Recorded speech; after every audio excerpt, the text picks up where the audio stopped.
If you ever rent a cabin and the owner mentions, almost casually, that the property has had a little trouble with trespassers in the past, do not let that slide the way I did. Ask exactly what kind of trouble.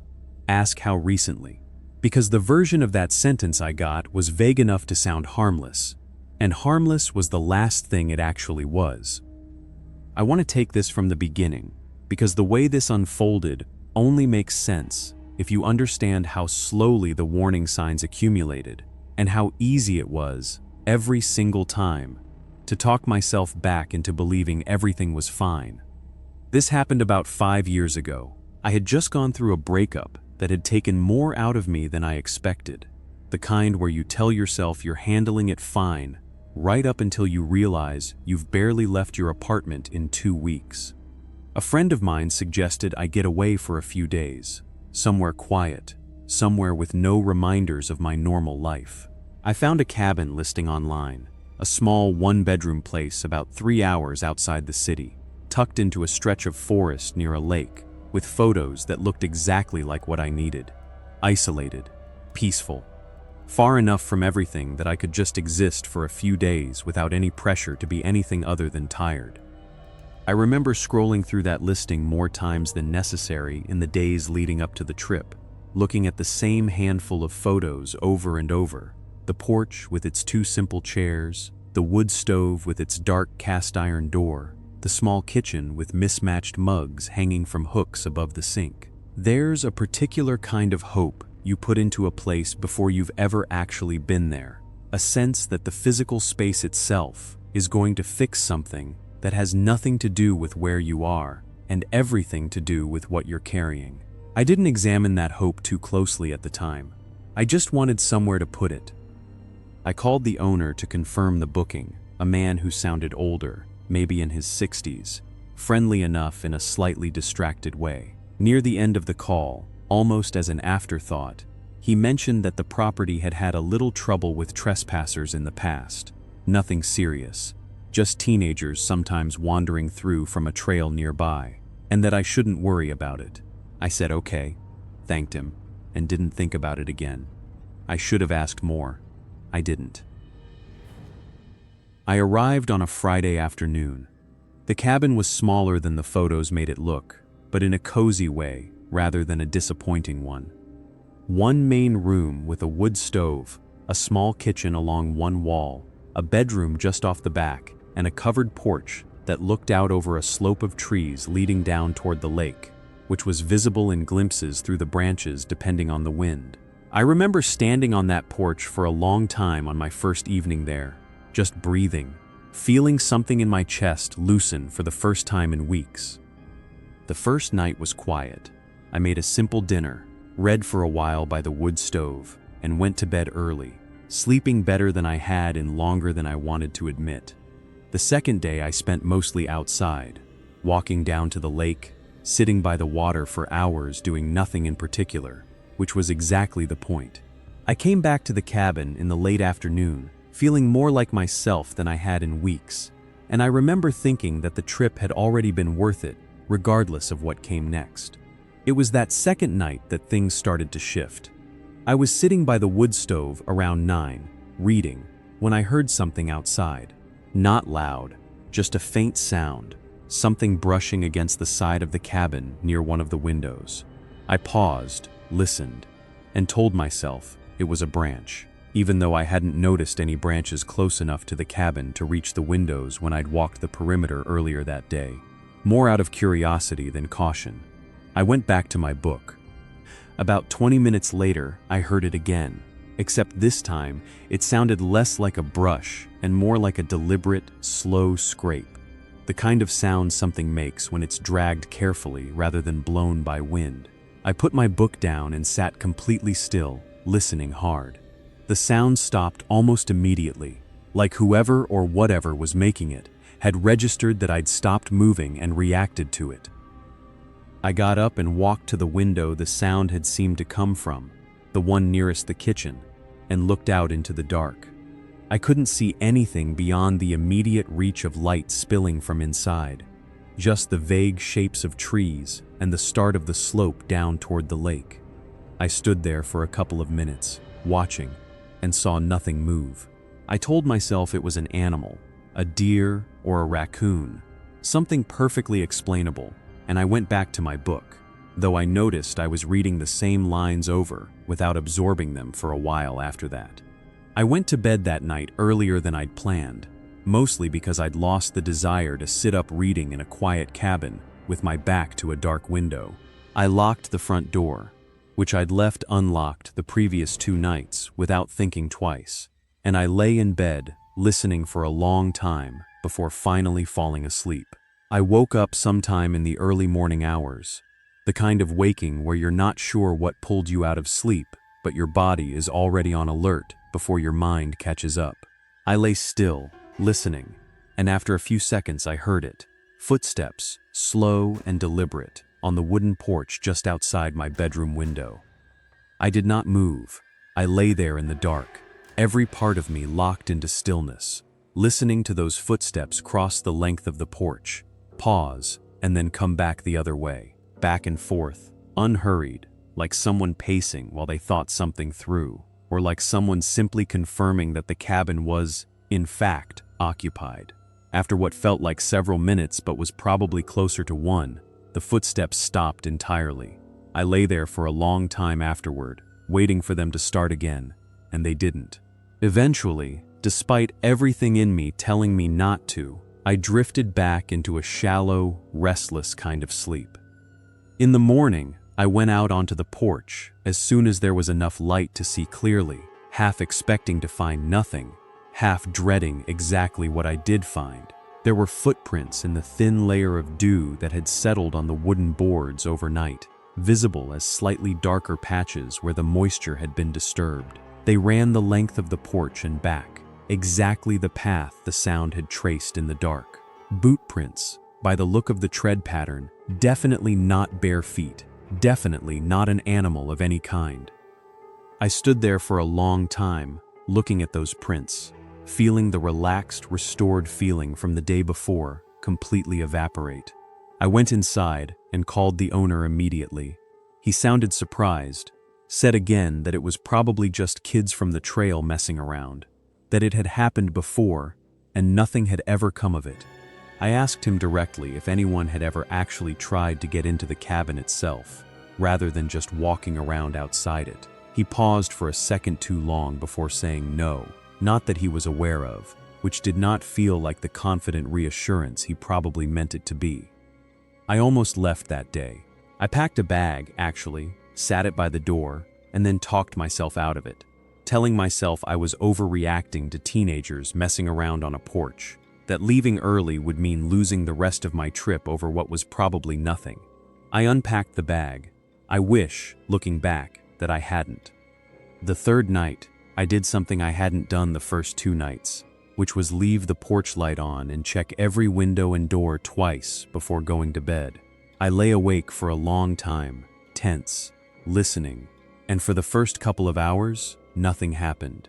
I started to relax slightly, telling myself maybe whoever it was had only intended a one-time scare and had moved on. Then, close to 1 in the morning, I heard a sound that was different from anything the previous night had produced. A slow, rhythmic knocking, 3 knocks, a pause, then 3 more, coming from the front door.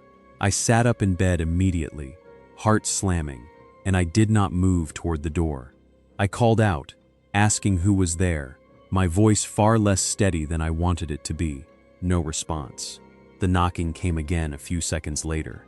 The same 3 and pause pattern, deliberate enough that it clearly wasn't the wind or any kind of accident.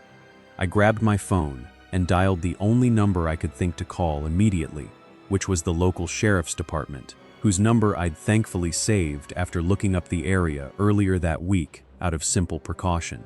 I explained where I was and what was happening, my voice shaking through most of it, and the dispatcher told me to stay where I was, keep the door locked, and that someone would be sent out, though given how remote the cabin was, it would take some time. The knocking continued, on and off, for what felt like an eternity, but was probably closer to 10 minutes. Then it stopped. I sat in the dark in my bedroom, phone clutched in both hands, listening for any further sound, and heard nothing else for the rest of that night, though I did not sleep again until well after sunrise. The deputy who eventually arrived, nearly 40 minutes later given the drive out, walked the property with me in the daylight and found the same kind of footprints I'd noticed the morning before, this time circling the entire cabin rather than just the porch, and stopping directly in front of the door where the knocking had come from. He took a report, told me they'd increase patrols out that way for the next few days, and gently suggested, in the careful way professionals do when they want to recommend something without telling you what to do, that I might consider cutting the trip short given everything that had happened. He also pointed out something I hadn't noticed myself in the panic of the night before, a small detail near the base of the door that made my stomach turn when he showed it to me. Someone had pressed something against the wood, low near the threshold, repeatedly, leaving a series of faint indentations that he thought might have come from the toe of a boot, kicked gently and repeatedly against the door, at a height too low to have made the knocking sound I'd actually heard, which meant, if his read on it was right, that whoever had been out there hadn't simply knocked the way I'd assumed. They had also, at some point during those 10 minutes, crouched down low enough to press against the door near the ground, for reasons neither of us could come up with a good explanation for. I left that afternoon. I called the owner from the road to tell him I was leaving early and why, and he apologized, offered a partial refund, and mentioned, this time with noticeably less casualness than during our first call, that he'd had one other guest report something similar a few months earlier, something he hadn't thought worth bringing up before because nothing had actually happened to that guest, beyond a similar set of footprints and an unexplained knock. I never went back to that cabin, and as far as I know, the deputy's department never identified who had been out there those 2 nights. I think about it sometimes, the rhythm of those knocks, 3 and a pause, 3 and a pause. So deliberate it almost felt like a signal, like the person on the other side of that door fully expected, or at least hoped, that I would eventually open it. I called the owner one more time, about a month after I'd left, mostly because I needed some kind of closure, even if it wasn't going to be a satisfying one.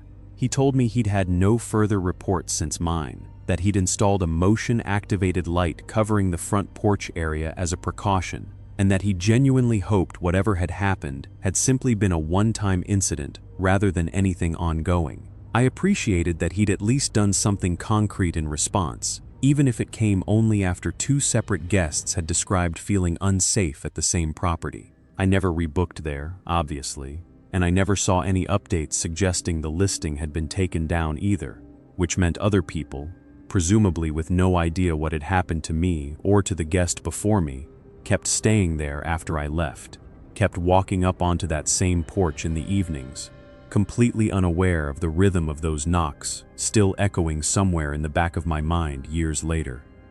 The second story took place at a different cabin, a couple of years later, somewhere I went specifically because I wanted to test whether I could still enjoy that kind of isolation after what had happened the first time.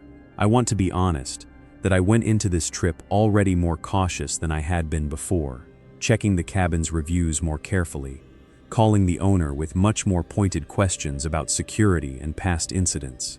Everything checked out. Nothing about this place gave me any reason for concern going in. This cabin was smaller, even more remote than the first, accessible only by a long dirt road that wound through dense forest for the better part of 20 minutes before reaching the property. I arrived on a Thursday afternoon in early autumn, the trees just beginning to turn, the whole drive-in feeling almost meditative in how empty and quiet everything was. The first 2 days were exactly what I had hoped for.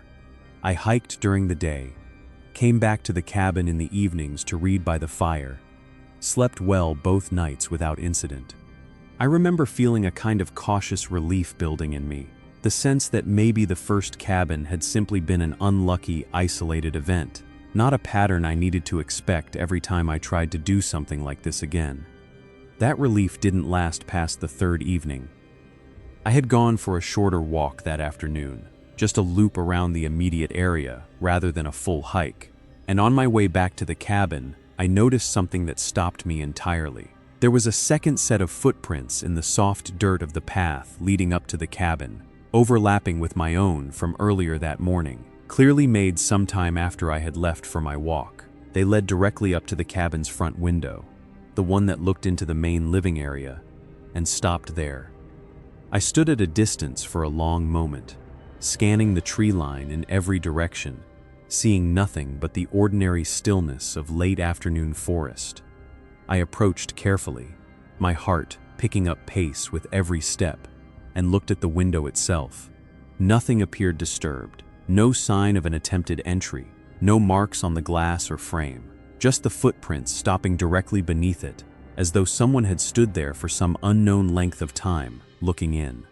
I called the property owner immediately, my voice tighter than I wanted it to be as I described what I'd found. She was quiet for a moment, then told me, with obvious reluctance, that there had been a previous incident at that property as well, almost a year earlier, involving a different guest who had reported feeling watched during their stay. Though nothing concrete had ever been confirmed or resolved, she apologized for not mentioning it sooner, said she hadn't wanted to scare off potential guests over what might have been an isolated incident, and that hearing about a second similar report changed how seriously she was taking it now. I should have left immediately. I didn't, not yet. Partly out of stubbornness, partly because the daylight was fading, and the idea of driving that long dirt road alone in the dark after what I'd just found felt almost as unsettling as staying. I locked every door and window, moved a heavy chair in front of the front door for good measure, and sat up most of that night with every light in the cabin on. I spent those hours doing the kind of mental math you do when you're scared and alone and trying to convince yourself you're still in control of the situation. I counted exactly how long it would take to reach my car from the front door if I needed to leave suddenly. I mapped, in my head, every window in the cabin, and whether each one was something a person could realistically climb through, or whether the frame was too small or too high off the ground. None of this made me feel any safer in any concrete way. It just gave my mind something structured to hold on to, instead of simply spinning on the image of those footprints stopping beneath that window. Nothing happened that night, at least nothing I was aware of. But the next morning, when I went outside to load my car, intending to leave despite the early hour, I found something on the porch step that hadn't been there the day before. A child's stuffed animal, worn and slightly dirty, sitting upright against the railing, as if someone had placed it there deliberately. I want you to understand how disorienting that specific object was, given everything else that had happened. A knock or footprints outside a window felt threatening in a way I could categorize, file under stalker or trespasser or some other framework that at least made a kind of sense. A child's stuffed animal sitting neatly on a porch step in the middle of dense, remote forest did not fit into any framework I had ready. It felt wrong in a completely different way, one that opened up far more unsettling questions than it answered. Whose was it? Why was it there? Was it meant as some kind of message, or had it simply been left behind by accident by whoever had been standing at that window the day before? I did not touch it. I left it exactly where it was, packed my car as quickly as I could manage, with hands that weren't entirely steady, and called the property owner again from the road once I was a safe distance away, telling her about the stuffed animal and insisting she report everything to local authorities, regardless of how minor any single piece of it might sound on its own. She called me back about a week later to let me know that the police had gone out, examined the property, and found nothing further, though they had taken note of everything for an ongoing file given the pattern across multiple guests. The stuffed animal, she told me, had been collected as evidence, though nothing about it had led anywhere conclusive. No prints, no identifying marks beyond ordinary wear, suggesting it had belonged to an actual child at some point, rather than being purchased specifically to be left there as some kind of prop. She mentioned one more detail during that call that has stayed with me ever since. something the officers had pointed out to her that she hadn't initially noticed herself. The stuffed animal had been positioned facing the cabin directly, propped up against the railing in a way that made it look, from inside the main window, as though something small was sitting there watching the cabin back. Whether that positioning had been deliberate or simply incidental, a result of however it had been set down rather than any intentional staging, was something none of us could say for certain. But once she described it to me that way, I couldn't unsee it in my memory of that porch step. Couldn't stop picturing it, sitting there through the night, facing the window, while I slept fitfully inside with every light burning. I never learned anything more about it. I never went back to that area at all after that trip. And for a long stretch of time afterward, I avoided cabins entirely, sticking to hotels and more conventional, populated places whenever I wanted to get away. The stuffed animal is the detail from that entire experience that has never stopped bothering me in a very specific way. Not because it was overtly threatening on its own, because it wasn't. It was the uncertainty of it, the complete absence of any clear motive or explanation that made it impossible to put down even years later. The third story happened more recently, within the last 2 years, and it's the one that finally convinced me to stop taking these kinds of trips entirely, at least without other people present. I had decided, after a long stretch of being more cautious than usual following the previous 2 experiences, that I wanted to try again, but this time with better precautions in place. I chose a cabin that came with a security camera covering the front entrance, included as a standard feature by the rental company managing the property, specifically because after everything I'd been through, the idea of having some kind of objective record of anything unusual felt non-negotiable. The cabin itself was part of a small cluster of similar rental properties scattered through a stretch of forest near a state park, close enough to a couple of neighboring cabins that I felt a degree of safety in not being completely isolated, even though I wouldn't necessarily see or interact with whoever else might be staying nearby. I arrived on a Saturday, settled in without any issue, and spent the first full day exploring some of the park trails, coming back in the evening tired in the good way that comes from a long day outdoors rather than the heavy, anxious tired that had defined the end of my previous cabin trips. I checked the camera feed on my phone periodically throughout the evening, out of habit more than concern, and everything looked exactly as it should. An empty porch, quiet trees, nothing remarkable. I want to describe what that first evening actually felt like, because the contrast matters for how hard the second night hit afterward. I sat on the porch as the light faded, watching the trees shift from green to a deep blue-gray, listening to the ordinary sounds of a forest settling into night, insects, distant birds, the occasional creak of branches in the wind. I remember feeling, for the first time in longer than I expected, something close to the peace I'd originally been chasing with these trips, untouched yet by anything that had happened before. I went to bed that night without a single check of the camera feed beyond habit, fully relaxed, fully unaware of what the following night would bring. It was on the second night that the camera caught something. I was already in bed, scrolling on my phone before sleep, when the notification came through. Motion detected at front entrance. I opened the app immediately, my chest already tightening before I'd even seen the footage, and watched as a figure walked slowly into frame from the tree line, approaching the cabin with an unhurried, almost casual pace that felt more unsettling than if they'd been moving quickly or erratically. They stopped directly in front of the door, stood there for nearly a full minute without moving, and then reached out and tried the handle. I watched my own front door shift slightly in the footage as the handle turned, thankfully held firm by the lock I had checked twice before going to bed. The figure tried it twice more, gently, almost testingly, before stepping back and looking directly up at the camera for the first time, their face obscured by a low hood and the limited resolution of the night vision feed, before finally turning and disappearing back into the tree line the same way they'd come. I called the emergency line listed in the rental's welcome packet immediately, my hands shaking as I scrolled to find the number, and within minutes, I had also called local police directly, given the clear and immediate nature of what I'd just watched happen on camera. I stayed on the phone with the dispatcher until officers arrived, sitting in the absolute center of my bed with every light in the cabin on, refusing to even glance toward the windows for the better part of 20 minutes.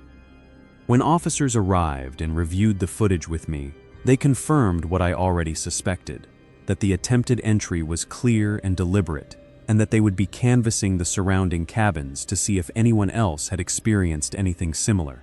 It turned out, according to what an officer told me the following morning when they circled back to follow up, that one of the neighboring cabins, the closest one to mine, had reported a similar incident just 2 nights before I'd even arrived. Someone testing their door late at night, never identified, never caught on camera in that instance, because their unit lacked the same security feature mine had been equipped with. The rental company pulled my unit's footage and submitted it formally as part of an ongoing investigation, and I was offered a full refund, along with the option to relocate to a different property entirely for the remainder of my stay, which I accepted without hesitation, moving the next morning to a cabin much closer to the main entrance of the cluster, near enough to actual staff and other visible activity that the isolation I had originally sought now felt like exactly the kind of vulnerability I no longer wanted any. I never found out if they identified the person in that footage. The officer who followed up with me weeks later said the case remained open, that they suspected a pattern across multiple properties in that specific area, going back further than just the 2 recent incidents, but that without a clear identification, there was only so far the investigation could go. He did tell me one thing during that follow-up call that I haven't been able to fully shake since. He said that in his experience, the cases that involved someone testing door handles like that, calmly, patiently, without any attempt to force entry or break a window, tended to be less about a single impulsive moment and more about someone establishing, slowly and deliberately, exactly which doors in an area were vulnerable and which weren't, information they could come back to later, whenever the timing suited them better. He wasn't trying to scare me further by saying that. I think he genuinely meant it as context, a way of explaining why they were taking it seriously enough to look at a wider pattern rather than treating it as an isolated incident. But hearing it framed that way, as reconnaissance rather than a single failed attempt, changed how I thought about that entire 2 minutes of footage. It stopped feeling like something that had simply happened to me, once, randomly. It started feeling like one entry in a list somewhere, a list I had no way of seeing, compiled by someone patient enough to be building it slowly, door by door, cabin by cabin, waiting for whichever night the math finally worked out in their favor. I haven't booked a cabin trip alone since. I've gone with friends a couple of times, somewhere with multiple people and well-lit, populated surroundings. And even then, I find myself checking locks more than I probably need to, glancing toward windows more than the situation usually warrants. I think about that figure standing in front of my door, perfectly still, trying the handle with that slow, patient deliberateness, looking up at the camera right before disappearing back into the trees. And I wonder how many other doors they tried that same week. How many other people sat exactly where I sat, watching the same kind of footage play out on their own phone screen, wondering exactly what I was wondering, whether the next attempt would be the one where the door actually opened. Looking back across all 3 of these trips now, years removed from any of them, what strikes me most isn't any single detail from any single night. It's the pattern across all of them, the way each situation started with something almost dismissible, a sound, a footprint, a notification on a phone, and slowly built into something I couldn't rationalize away no matter how badly I wanted to. Each time, I gave the benign explanation every chance to be true before I let myself believe otherwise. Each time, I was wrong to wait as long as I did. I don't know if that's a lesson about cabins specifically, or about isolation in general, or simply about how much we're willing to ignore in pursuit of the quiet we think we need. I only know that I'm a great deal more careful now than I used to be, and that the cost of learning that caution was higher than I ever expected it to be, when I booked that very first trip, looking for nothing more than a few days of peace after a breakup that, in hindsight, feels almost laughably small compared to everything that came after it. I still think, sometimes, about that first cabin, the porch, where I felt that loosening in my chest on the very first evening, before any of it started. I think about how close that feeling came to being the entire story, a quiet, restorative few days, exactly like the listing promised. No footprints, no knocking, no version of events that ever needed retelling to anyone. I think about how thin that line actually is, between the trip you remember fondly and the one you can't stop turning over in your head years later, and how little control you actually have over which side of that line you end up on, no matter how carefully you choose where you go or how many questions you think to ask beforehand.